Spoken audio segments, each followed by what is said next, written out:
Madame, monsieur, bonsoir et merci d'être avec nous. Je vous souhaite la bienvenue au journal Que peut l'opposition camerounaise aux prochaines échéances électorales annoncées pour le 30 septembre de cette année. L'évaluation du processus électoral au moment où expirent les délais de dépôt des recours pour le contentieux préélectoral des listes de candidats. C'est le débat dans la seconde partie de ce journal avec des acteurs de la scène politique camerounaise. Édition au cours de laquelle nous revenons sur l'épineux problème de la disponibilité des antirétroviraux pour les malades du sida, des experts recommande la production locale du générique pour vaincre la crise. Ces manchettes et bien d'autres seront développées dans un très court instant.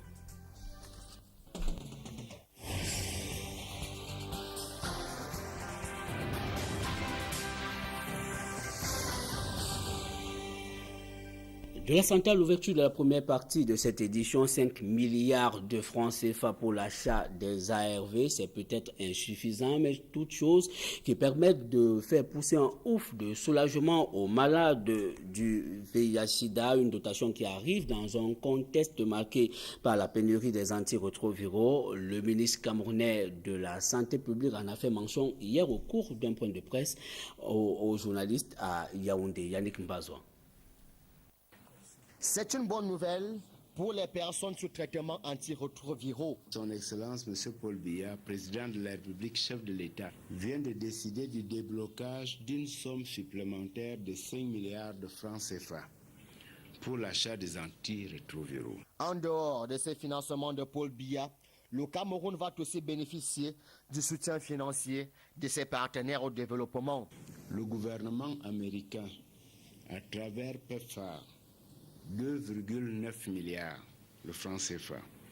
Le gouvernement français, à travers l'AFD, 1,300 milliards. La Banque mondiale, 1 milliard. Mesdames et messieurs, ces financements s'ajoutent aux inscriptions budgétaires 2013 qui s'élèvent à 9,8 milliards. Ainsi, pour cette année, le Cameroun dispose de 20 milliards de francs CFA qui lui permettront d'être à l'abri d'une quelconque pénurie d'antirétroviraux jusqu'en octobre 2014. Des financements et mesures préventives qui surviennent alors que le Cameroun venait d'essuyer une sérieuse pénurie des antirétroviraux. Et comment peut-on vaincre ce phénomène de rupture permanente des antirétroviraux au Cameroun? Des spécialistes de la santé recommandent au pouvoir public de créer des structures de fabrication des génériques sur le plan local. L'initiative pourrait aider à contourner les difficultés liées au coût élevé du médicament. Dallas Tchana et Sylvestre Hippolyte Zangaou. La prise en charge des malades vivant avec le VIH-Sida au Cameroun n'est pas toujours une chose facile pour les autorités sanitaires à cause de la rupture fréquente des antirétroviraux. Et pour les spécialistes de la santé, le coût de ces médicaments est l'une des principales raisons de la rupture. Quand on pense à un chiffre de 150 000 patients sous antirétroviraux environ, qui ne sont même pas la moitié des séropositifs, avec un calcul assez simple qui ramène le coût du traitement à environ 100 à 120 000 francs par an, on se retrouve à 15 milliards de francs CFA seulement pour la prise en charge des séropositifs en termes d'antirétroviraux. Vous comprenez que tout compte fait, c'est une grosse partie, presque la totalité du budget du ministère de la Santé publique. Le coût des antirétroviraux étant donc élevé, le Cameroun gagnerait à se lancer davantage dans la recherche et en cherchant surtout à devenir autonome. Dans le cas du VIH-Sida, il faut fabriquer des génériques sur place. Ce n'est que par là que nous pourrons gérer à long terme ce problème. Tant que les médicaments ne sont pas fabriqués au Cameroun, les coûts relatifs à l'approvisionnement en médicaments seront pratiquement hors de nos portées. Le combat est ainsi loin d'être gagné, tant que la prise en charge des malades à l'aide des antirétroviraux dépend en grande partie de l'extérieur. En politique municipale et législative du 30 septembre 2013 au Cameroun, la Cour suprême qui siège en lieu et place du Conseil constitutionnel s'apprête à se pencher sur les différents recours, 72 au total pour ce qui est des législatives, sans recours pour les municipales. Ces requêtes peuvent émaner selon la loi des partis politiques et même des électeurs, comme le témoigne ce reportage de Sandrine Yamga. Le tableau d'affichage du greffier en chef de la Cour suprême n'a pas pu contenir les 72 recours déposés par les partis politiques dont les listes ont été rejetées par Elections Cameroun, comptant pour les élections législatives. Le nombre de recours reçus tourne autour de 72. 72 recours. Je ne peux pas vous donner le nombre de partis politiques. Vous avez le PAP, le PURS, Merci, RPD, MRC, UFDC. Par conséquent, les murs du tribunal de grande instance ont été transformés en tableau d'affichage. Les motifs de ces recours sont divers. Demande de réhabilitation des listes, possibilité de compléter les déclarations de candidature, disqualification de certaines listes concurrentes, annulation des élections législatives du 30 septembre prochain et même l'annulation de certaines listes des partis demandées par les militants de ces formations politiques, comme c'est le cas à l'UPC et au RDPC. Certains militants du RDPC font des recours contre les candidats retenus qui sont du RDPC. Voilà. Bon, mais il n'y en a pas beaucoup, mais ça existe. Actuellement, l'heure est aux instructions au niveau de la greffe de la Cour suprême. Voilà, retour sur ce reportage de Sandrine Yamga qui peut introduire un recours selon la loi des partis politiques et même des électeurs, ils sont compétents. Reportage. Manifestement, nous n'aurons pas ce reportage, nous y reviendrons. Quelques faits de société dans ce journal. Incendie dans un centre de santé au quartier Bepanda, c'est dans la ville de Douala. Des témoins affirment que l'explosion d'un appareil à la suite d'un court-circuit serait à l'origine du sinistre survenu très tôt ce matin. Le bilan fait état de nombreux dégâts matériels. Julingue. Les flammes viennent de faire de nouvelles victimes au quartier Bepanda à Douala. Cette fois-ci, c'est un centre de santé du lieu-dit, monté américain, qui a été littéralement ravagé par le feu. Selon les témoignages, l'incendie déclaré dans la nuit de lundi à mardi survient après une violente explosion provenant des compartiments de la pharmacie de cette structure. Il était 4 heures. Quand j'entends un bruit, je me lève en sursaut. Je pense que c'était même un malade qui toquait. Dès que je cours, je sors, je vois que ce n'est pas un malade. Le gardien lui-même était debout. Et lui-même, il me demandait que c'est quoi. Il dit, mais j'ai entendu un grand bruit, c'est comment? Quelque chose a fait, poum. On court maintenant vers la pharmacie où il y avait la paillasse. Et en haut de la toiture, là où les gens qui construisaient l'étage à côté de nous avaient gâté le toit. Quand j'arrive maintenant, je vois que c'est le feu qui jaillissait au point de jointure des courants. Les flammes s'attaquent également à quelques chambres d'hospitalisation. L'unique malade sous perfusion a été rapidement évacué des lieux avant la propagation du feu. Quand ils ont appelé maintenant, je suis resté tranquille, commencé à crier, tout le quartier maintenant est sorti pour venir aider. Mais en ce moment, il n'y avait même pas un seau pour aider à éteindre le feu. Parce que le feu même avait déjà pris un niveau où on ne pouvait rien. L'arrivée des sapeurs-pompiers a permis de circonscrire et de maîtriser les flammes. Le bilan matériel se chiffre à des millions de francs CFA. Et cet accident mortel survenu à Kekem dans le département du Roncam, le bilan fait état de 2 morts sur le carreau. La scène s'est produite il y a quelques jours à la suite d'une collision entre une moto et une voiture de marque Prado. Le récit des faits, c'est avec Andingagnou et Julingue. Bernard Djinan et Pierre Kejebou étaient des frères. C'est sur une moto en partance pour Bangou que ces 2 fils natifs de Bangwa trouveront la mort. Les témoins affirment que le drame survient au centre urbain de Kekem au moment où l'un des frères effectue un mauvais déplacement. C'est alors qu'il entre en collision avec cette voiture personnelle de marque Prado. Bon, la scène s'est passée devant moi et le benzineur montait, la voiture descendait pour toi là. Bon, il y avait un Pajot stationné de l'autre côté. Le benzineur voulait maintenant prendre la 3e position. Bon, ils se sont tamponnés, la voiture maintenant la voiture a voulu fuir du côté de Bensineur. Bon, le Bensineur aussi voulait fuir maintenant de son côté, ils sont tamponnés. Sur le champ, les deux frères décèdent. Les passagers du véhicule personnel, quant à eux, s'en sortent avec de légères blessures. Les éléments de force de l'ordre du coin sont descendus sur les lieux pour besoin d'enquête. Les corps ont été gardés à la morgue de l'hôpital de Bafang. Et les ouvriers de la Socapalme Kienke à Kribi, c'est dans le département de l'Océan, sont en grève depuis mercredi dernier. Ils refusent de travailler le jour de samedi selon la note de service de la direction générale, une note de service jugée illégale par l'administration publique du travail et de la sécurité sociale. À Kribi, dans le département de l'Océan, nous retrouvons notre reporter Joseph Abinabina. Les ouvriers de la société camerounaise de Palmeraie, plantation de la Kienke à 10 km de Kribi, sont en colère. Ils ont décidé de ne plus travailler jusqu'à ce que la direction générale revoie sa note de service instituant le travail du samedi.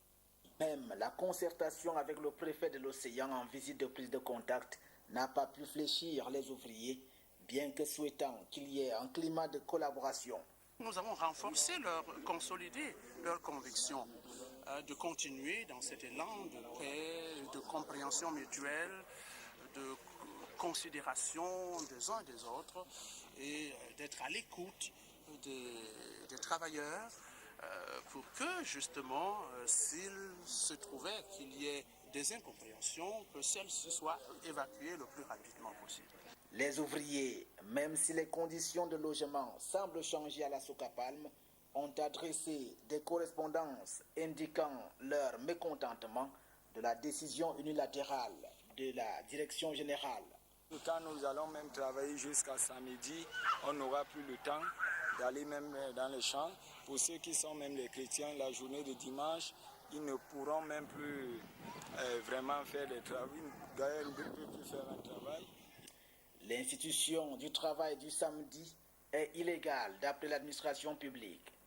Voici une correspondance de Madame le délégué départemental du travail et de la sécurité sociale de l'Océan, sommant le directeur de plantation de se conformer à l'article 47 de l'accord d'entreprise, lequel article stipule que la journée de travail du samedi sera réaménagée uniquement pour le secteur du palmier et en fonction de l'intensité de l'activité au cours de l'année. Et toujours dans cette partie du pays, notons que l'établissement des pièces officielles constitue un véritable calvaire à Elok-Batindi dans le département de l'Océan. Il faut parcourir plusieurs dizaines de kilomètres pour atteindre le chef-lieu de l'arrondissement à Fifinda dans la Lokundi. Une fois encore, Joseph Abinabina. La localité de Elok-Batindi, située à 40 km de Deya, appartient au département de l'Océan. Les populations doivent parcourir 30 km vers Kribi pour atteindre le chef-lieu de l'arrondissement afin d'établir une pièce officielle. Pour ce qui est des actes d'état civil, c'est en ce mois de juillet qu'une décision vient d'être prise par l'administration territoriale nommant Sa Majesté Claude Melone Loé, officier d'état civil du centre de Elok-Batindi. Je compte donc être au service du peuple, qui m'a déjà élu plusieurs fois, qui m'a plébiscité aux fonctions de chef supérieur déjà, vous le savez. Et je compte bien m'acquitter de cette tâche dans le respect strict de la loi et des règlements de la loi. Même sur le trône de Sa Majesté, Claude Melone Loé n'est pas au-dessus de la loi. Le ministère public le lui a rappelé fort opportunément. Si vous portez une mention autre que celle prévue, si vous transcrivez délibérément dans les registres un mariage n'ayant pas fait l'objet d'une publication de banque ou frappé d'une opposition sans main levée.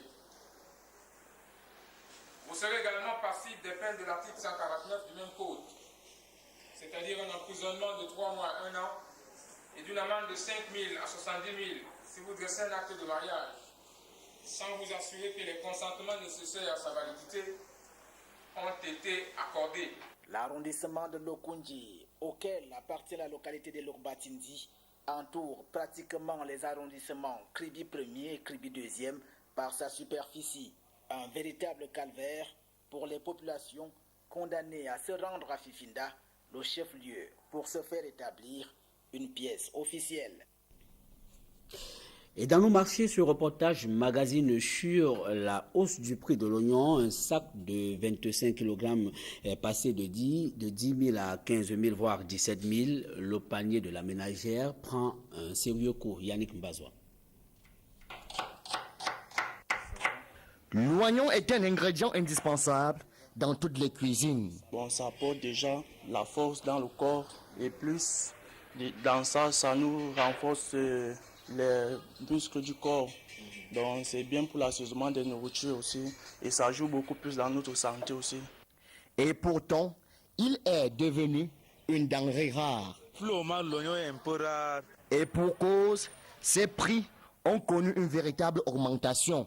Non, par rapport au mois précédent, c'est trop élevé. Hein. Si j'ai demandé un petit filet que j'achetais à 1500 il y a de cela 2 mois, on me demande 3000 maintenant. Le fait de 25 on vendait à 10 000, mais maintenant c'est 15 000, 16 000, voire même 17 000. Le sac de 120 kg, on vendait à 20 000, 23 000, trop cher 25 000, mais maintenant pour avoir un sac, c'est 65 000. L'augmentation du prix de ces oignons a un impact négatif irréversible dans tous les ménages au Cameroun. Si vous devrez nécessairement utiliser l'oignon, vous devez débourser plus. Donc, en déboursant plus, c'est dire que vous allez sacrifier d'autres choses que vous aurez dû payer avec l'argent là. Donc, il y a un impact financier et un impact nutritionnel. Les causes de cette augmentation des prix sont multiples. D'autres vendent très cher parce que d'abord c'est les conditions de transport. D'autres ont le problème de carburant parce qu'il y a des zones au village où le carburant ne parvient pas comme à Yaoundé. Il y a des pays comme le Gabon par exemple, la Guinée, qui demandent. Donc c'est obligé que les prix doivent hausser. L'État n'est plus que jamais interpellé à mettre sur pied une mission de contrôle des prix afin de réguler cette situation. Marché Mokolo, Yannick Mbazoua, Saljon pour Equinox Télévision. De l'information publicitaire pour refermer la première partie de ce journal. Les brasseries du Cameroun encouragent l'effort à travers la marque Top pour les promus de l'école islamique Madrasato Tartili, arrivé en fin de formation, en fin d'apprentissage du Coran dans la ville de Douala. C'est près d'une centaine de lauréates qui ont été primés le week-end dernier à travers la marque Top. Reportage. La marque Top, produit de la Société des brasseries du Cameroun, remet des lots aux meilleurs élèves de l'école d'enseignement coranique Madrasatou Tartilil à Douala, plus précisément à la mosquée Al-Aqsa de Noubel Aoussa. Près d'une centaine de femmes, élèves de cette école, sont récompensées pour leur distinction au cours de l'année scolaire 2012-2013. C'est pour un peu apprendre les fidèles comment on fait la prière, comment on fait l'ablution, comment on fait le marché, comment on fait tout dans la vie. Parce que la religion islamique, c'est une religion qui apprend tout. Dans le mois de Ramadan, les musulmans sont un peu sur place. On profite de ces occasions pour les apprendre. Car tu sais que quand il y a la famille, quelqu'un est un peu sur place, donc il n'y a pas de business, il n'y a pas de va-et-vient. La cérémonie de remise des diplômes et prix est parrainée par la marque Top, occasion idoine pour les récipiendaires et habitants du coin de déguster le produit sous le nouveau format de 35 centilitres disponible dans toutes les surfaces, riche en parfums divers. Grenadine, pamplemousse ou ananas, des lots qui font honneur et fierté des heureuses distinguées. Pour la plupart, les enseignements reçus dans cette école viennent compléter leur savoir. J'ai retenu beaucoup de choses, comme comment on fait pour prier, comment on fait pour faire l'ambition, comment arranger la prière. J'ai retenu encore comment ça s'est passé lors de la guerre pour le prophète Mohamed. Pour rehausser l'éclat des festivités marquant la cérémonie, des packs et lots divers sont remis à toutes les participantes. Cet élan de cœur vient galvaniser ces adultes en plein apprentissage de l'alphabet français et du Saint-Coran. Voir la vie en top, c'est promouvoir la culture et la religion musulmane pour une fête de Ramadan réussie. Madame, Monsieur, c'est la fin de la première partie de ce journal. Je vous invite à nous retrouver dans la seconde manche consacrée au débat. C'est juste après l'indicatif.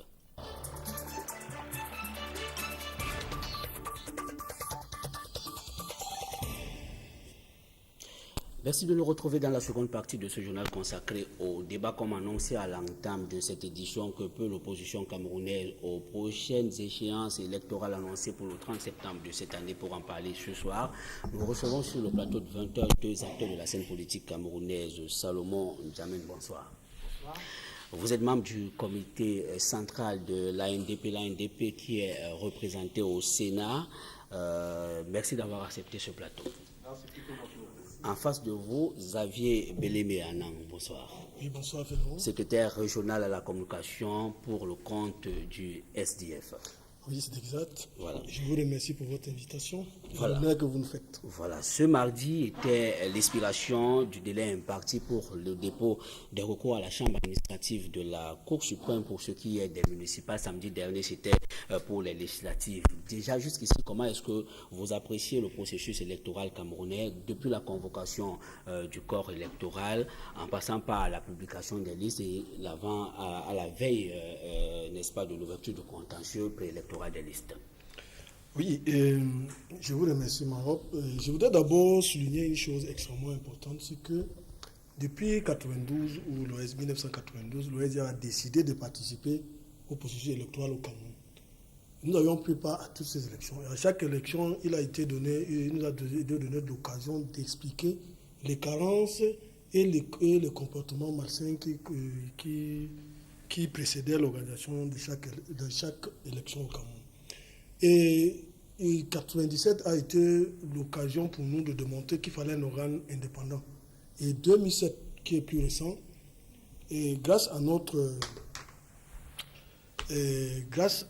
participation, la communauté nationale et internationale a été édifiée par le fait qu'il fallait vraiment, avec urgence, qu'il y ait une réforme des listes électorales et l'introduction de l'élection biométrique. Alors, comment vous établissez ce rapport?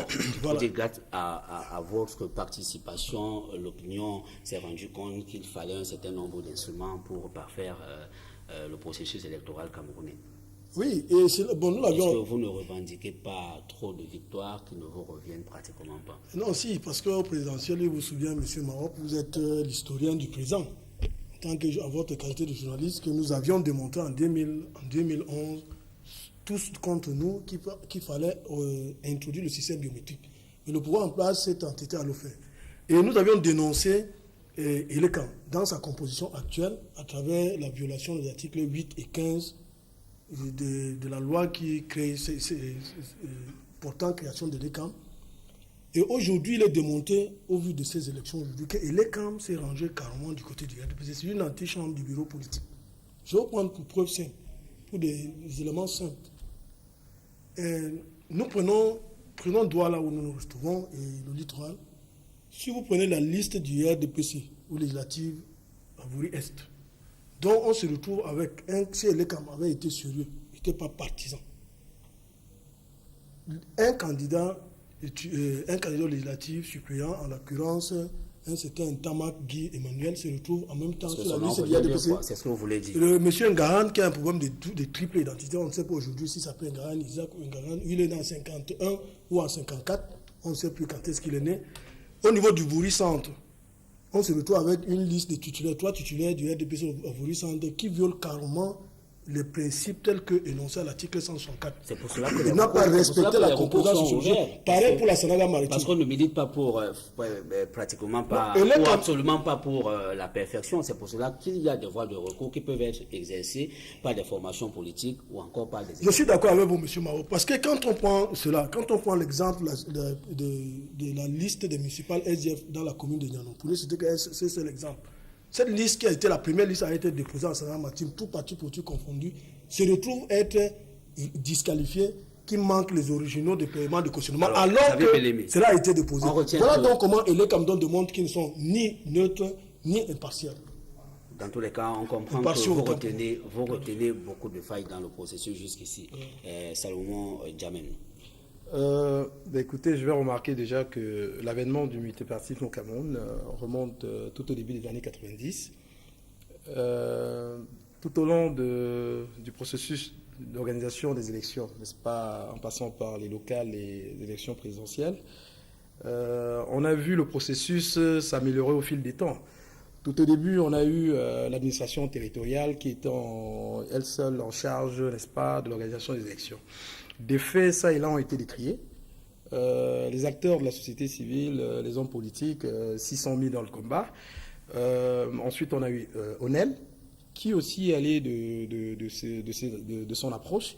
Et on a connu ce qu'on a eu à Onel, avec des listes carrément truffées de doublons, des décès et tout ça. Puis il fallait rafraîchir. Les hommes politiques se sont assis, ils ont fait des revendications, ils ont interpellé, n'est-ce pas, le gouvernement sur la mise sur pied, n'est-ce pas, d'une élection, d'un organisme beaucoup plus fiable qui viendrait à satisfaire de manière globale, n'est-ce pas, les attentes des populations en matière d'élection au Cameroun. Ensuite, on a eu Election Cameroun, qui vient aujourd'hui avec la biométrie, et qui, heureusement, a connu quelques avancées, parce qu'il faut quand même le reconnaître. L'avènement de la biométrie remonte d'il n'y a pas longtemps, et son premier test a été des inscriptions sur les listes électorales, notamment la refonte des listes, les précédentes listes électorales. Aujourd'hui, il y a des inscriptions qui sont faites. On a un taux plus ou moins satisfaisant. Les partis politiques en note de bataille vont descendre dans l'arène. On a eu beaucoup de difficultés d'ailleurs. Cela veut dire qu'on assiste au fur et à mesure à la perfection de la machine électorale. Vous savez, la perfection n'est pas de ce monde. Et il serait très injuste, et même, je dirais, pour une démocratie aussi jeune que la nôtre, que les acteurs, n'est-ce pas, aient un brin de tolérance, parce que les personnes en charge de ces élections, c'est des humains. Et l'humain est en quête de perfection. Parce qu'il faut qu'on le reconnaisse quand même. C'est trop facile de rejeter les fautes à l'autre. Vous savez, la critique, elle est si aisée.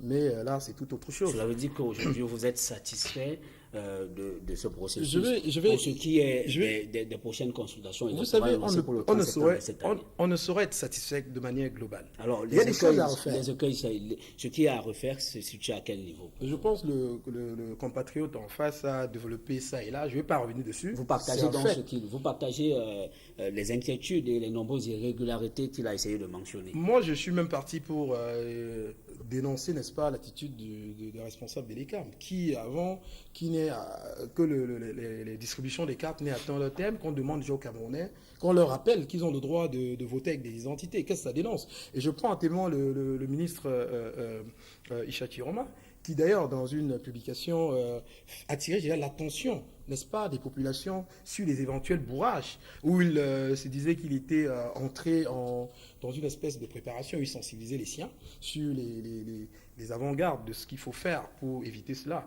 Et nous, en retour, qu'est-ce que nous faisons? Nous avons mis sur pied une plateforme, n'est-ce pas, de plusieurs partis politiques, notamment de l'opposition, de quelque bord que ce soit, modéré ou radical et tout. Donc nous avons essayé de mettre sur pied une plateforme qui devrait prendre en charge, n'est-ce pas, la gestion d'une espèce de vigilance dans les bureaux de vote. Et ça, c'est important, parce qu'on n'est jamais trop à l'abri. Parce que vous redoutez des fraudes. Oui, bien sûr. Bientôt, la haute juridiction va siéger parce que les délais impartis pour le dépôt des recours sont arrivés à leur terme. Donc désormais, pour ce qui est des municipales, on a 5 jours pour statuer et 10 jours pour les législatives. Au total, 72 requêtes contre 100 requêtes pour 72 pour les législatives et 100 requêtes pour les municipales. Quelle est votre réaction? Est-ce que c'est assez redondant? Est-ce que c'est beaucoup? Oui, effectivement, cela démontre que et ça, c'est des requêtes contre, la plupart des requêtes pour la majorité, c'est contre les listes du RDPC. C'est-à-dire que l'ECAM, et pour la plupart des cas, c'est des cas avérés. Parce que cela démontre que l'ECAM, le manque de sérieux que l'ECAM a pour traiter les dossiers du RDPC. Vous mettez à la place du juge. Oui, non, et l'ECAM d'abord, parce que si on arrive au contentieux électoral, pré-électoral, comme à de telles ampleurs, c'est parce que le travail au niveau de la base du conseil électoral n'a pas été fait. Ils ont laissé passer les listes du RDPC, soit en tripatouillant, puisqu'il y a l'aide du salaire, un de vos confrères, l'aide du salaire, du Sahel, qui a publié une lettre du secrétaire général qui donnait des instructions à l'ECAM. Jusqu'à aujourd'hui, on attend que le RG du comité central du RDPC apporte un démenti, il ne l'a pas encore fait. Bon, maintenant, cela montre, je disais donc tantôt, que cela démontre à plus d'un titre que l'ECAM n'est pas sérieux dans son travail. Il fait dans le favoritisme pour le parti au pouvoir. À plusieurs titres. Et je continue à citer, à prendre des exemples illustratifs. la liste du RDPC municipal à Douala deuxième. C'est une liste qui a 39 candidats sur 41. C'est-à-dire que l'article 183, 183 ou 184, dit que l'ECAM ne doit pas accepter une liste incomplète. Donc, comment se peut-il que cette liste a été retenue par le Conseil électoral et des listes qui sont régulières ont été rejetées? Et c'est là un problème. Et ça m'amène même à comprendre parce que les partis politiques de l'opposition vivent dans un paysage qui est extrêmement délicat. Il y a encore des responsables administratifs et des maires dans beaucoup de localités, pas toutes les localités, qui continuent à se comporter comme si nous étions dans les années 60 et prennent en otage l'administration républicaine à dessein pour jouer pour les intérêts du parti au pouvoir. Le parti était à l'ORDPC. Je vais citer un exemple en prenant l'exemple de Bolova. On n'a pas pu obtenir, le RDM n'a pas pu déposer ces listes dans beaucoup de localités parce qu'ils étaient, les candidats du RDM dans ces localités, disais-je, étaient dans l'impossibilité de pouvoir légaliser les pièces qui les permettaient de constituer les listes normalement. Ça, c'est un point. Et dans la plupart des cas, vous savez que nous sommes dans un pays qui vit, d'après les statistiques, qui vit avec un taux de pauvreté de 40%, dont le SMIC a 28 500 francs. Et on demande à ceux-là, et ça c'est ceux qui vivent bien à Dizangué. Ces gens touchent 15 000 francs. Avec votre permission, parce que c'est très important. Non, on n'a pas toute une éternité, vous non plus. Oui, ça remonte à même.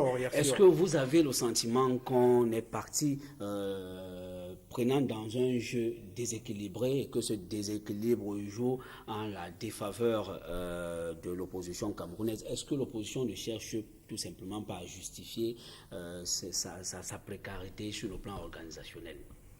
Bon, c'est vous qui le dites, hein, mais une chose est remarquable ici, c'est que nous allons à une élection où des sièges sont mis en jeu, 360 mairies dans le cadre des municipales et 180 sièges dans le cadre des...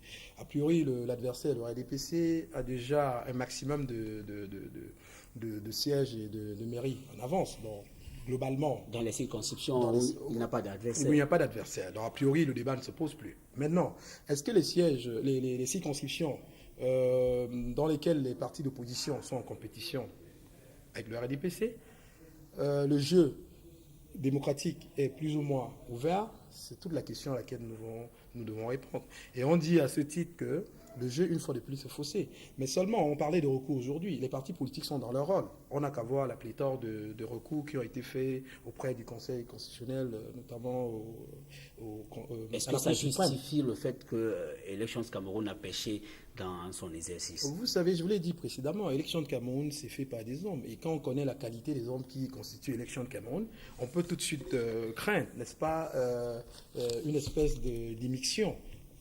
Ou alors de compromission de rôle.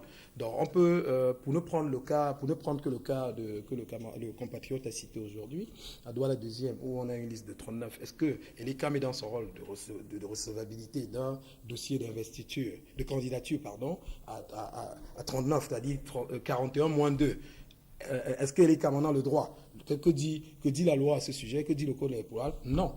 Donc les Camerounais ne sont pas dupes. Ils retiendront cela et on comprendra qu'on devrait arrêter avec tous ces tripatouillages. Parce que les Camerounais en ont mal. Ils sont mal dans leur peau. Ils veulent participer au jeu démocratique. Ils sont convaincus que si les choses sont vachement bien faites, le Cameroun sera un exemple pour tous les pays africains. Mais seulement, les acteurs et les ennemis de la démocratie sont dans le camp d'en face. Alors qu'on attendrait d'eux, n'est-ce pas, qui viennent ici démontrer la mise en application de cette belle démocratie que le président de la République a bien, avec toute son équipe, vouloir mettre sur pied et permettre aux Camerounais de jouir de tous les droits y afférents. Mais qu'est-ce qu'on vit en contrepartie? C'est qu'il y a une bande de prévaricateurs qui, obstinément, ne veulent pas lâcher la chose publique, se déploient par tous les moyens possibles pour ne pas lâcher l'affaire. Mais nous autres, nous sommes vigilants et nous demandons aux Camerounais d'être encore plus vigilants pour que, quelle que soit l'approche, quelles que soient les complicités qui sont connues, qui seront déployées au grand jour, que le jeu soit détourné. Alors cela veut dire que vous ne craignez pas que vos chances soient menuisées? Du tout. Nous comptons sur les populations que nous prenons les populations à témoin. Ça, je vous le garantis. Moi, personnellement, je fais partie d'une localité assez sensible où on ne tolérera point une quelconque malversation, une quelconque tromperie venant de la part des acteurs politiques. Voilà, arrêtons d'être des ennemis de la démocratie, construisons, bâtissons ce n'est qu'en cela que nos enfants pourront bénéficier d'un Cameroun et hériter d'un Cameroun. Xavier Bellémy. Oui, bon, et moi je vais dire ceci, c'est que beaucoup de compatriotes se posent la question pourquoi le SDF est inexistant dans plusieurs circonscriptions électorales. Cela est une réponse simple. Si vous prenez, le Cameroun a 10 500 conseillers municipaux, plus de 10 500. Les 10 500 conseillers municipaux donnent dans les 525 millions, plus les 180 députés, que la caution c'est 1 million de francs, on sommes dans les plus de 700 millions. Alors, il n'y a que l'ORDPC seul pour pouvoir payer autant de cautions parce qu'il est organisé. Mais les Camerounais sont pauvres. Je vous disais tout à l'heure qu'il y a 40% des Camerounais qui vivent dans un état de pauvreté où chacun vit avec 500 francs. Mais pourquoi vous dites que les Camerounais sont pauvres? Mais puis c'est une élection locale. Oui, c'est une élection locale et c'est des gens dans des localités qui doivent être des conseillers municipaux. Les candidats du RDPC sont aussi des Camerounais. Non, c'est des gens qui sont... C'est des hauts fonctionnaires. Ils ne sont pas pauvres. Non, c'est les hauts fonctionnaires. C'est ceux qui se retrouvent dans le SDF. C'est les hauts fonctionnaires de l'administration qui, pour la plupart, sont des éperviables. On ne sait pas où ils les fortunes, et vous le savez bien. Et c'est les ministres qui payent les cautions. Et c'est ce qu'on déclaré. C'est pour cela que aujourd'hui, les gens se demandent comment le RDPC va gagner dans plusieurs circonscriptions avant l'élection. Et c'est normal parce qu'ils ont des moyens que un parti politique de l'opposition qu'on lui a dit n'en a pas. Et c'est des moyens qui ne sont pas des moyens réguliers. Et c'est ça. Et nous allons dans le code électoral qui a été fait à dessein par une majorité obèse à l'Assemblée nationale et mal, vous avez accepté, et mal élue, sur lequel vous allez en compétition. Non, merci Xavier Bellémy. Merci Salomon Djamé d'avoir accepté ce rendez-vous. Madame, Monsieur, merci de nous avoir suivis. C'est la fin de ce journal. Restez connectés sur les programmes d'Equinox Télévision. Je vous retrouve demain lorsqu'il sera 20h. Bonsoir.